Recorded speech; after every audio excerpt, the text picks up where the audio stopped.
তাও টুসুর গীত বলে বলে যাচ্ছ, মানে বললে বাইরালে টুসুর গীত বলছো। এখন তো টুসুর গীত খতম হয়েছে।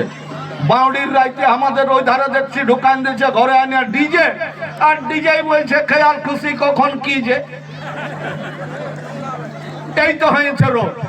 আর সব মানে যদি হেড কুলিয়ে যদি কারো ছেলের বিহা হইতো, তাহলে উপর কুলির মায়া ছেলাই বিহার গীত গায়ে ভেদাইন যাচ্ছ, বলছে বাবা গায়ে হচ্ছে না, হে বাবা আমাদের গতিয়া বটে, ভাইয়াত বটে, গায়ের লোক বটে, মানে পাট তুলে তুলে কে বিহার গীত গাইতো, পাট খৈড়কা কুড়াই কুড়াই বিহার গীত গাইতো, আর মানে পাত সেলাই করে করে বিহার গীত গাইতো।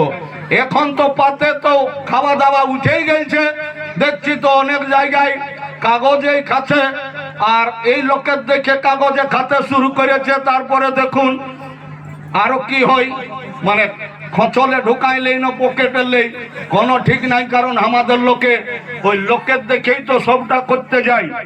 দেখুন আজকাল গায়ে গায়ে ছেলেরা এমন চুল কাটছে, চুল কাটাটা দেখলেই বুঝতে পারবেন। যেমন বড় বড় পাহাড় ডুংরি গিলাই গাছপালা গিলা তখন খতম হয়ে গেছে, ছোট ছোট ভরভরি ঝুড়ি যেমন আছে, ভরভরি ঘাস যেমন আছে, সেই রকম কি করছে।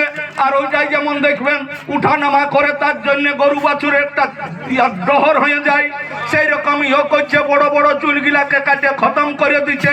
আর ওই মানে ভরভরি ঝুড়ের মতন গিলা থাকছে, আর ওইটাই ওরা লাপিতকে বলছে এইটাই করে একবার আরো ইয়াটাকে কাঁচিটাকে চালা। তো এই তো হয়েছে আমাদের লোকের দেখে। আর আমাদের এখন পর্যন্ত যেটুকুটা বাঁচে আছে সেটা দেখতে পাচ্ছি আমরা। কোন মানুষ মরে গেলে যেদিন ঘাট হয়, ওই ঘাটে উঠবার দিনে কিন্তু মা বোনরা যখন ঘাটে উঠতে যায়, তখন আমাদের ওই ধারের লোক কাঁদে কাঁদে ঘাটে উঠতে যায়। আপনাদের এই ধারে কাঁদে না, না আমি বলতে পারছি না, কাঁদে। তাহলে জানে রাখুন, আমাদের কুর্মীদের রিজ রং ফুর্তি আমোদ সব চুলাই গেছে, কোনো বাঁচে নাই, একমাত্র বাঁচে আছে সেইটা কাঁদাটা। তাই বন্ধু কুর্মীদের কাঁদা ছাড়ার কোনো পথ নাই। আপনারাকে তার জন্য সজাগ হতে হবে, জানতে হবে, আপন জাতি সত্তাকে বাঁচায় রাখতে হবে। আর আমাদের যে ধর্ম, এই ধর্মই তো আমরাকে গ্রাস করে নিয়েছে।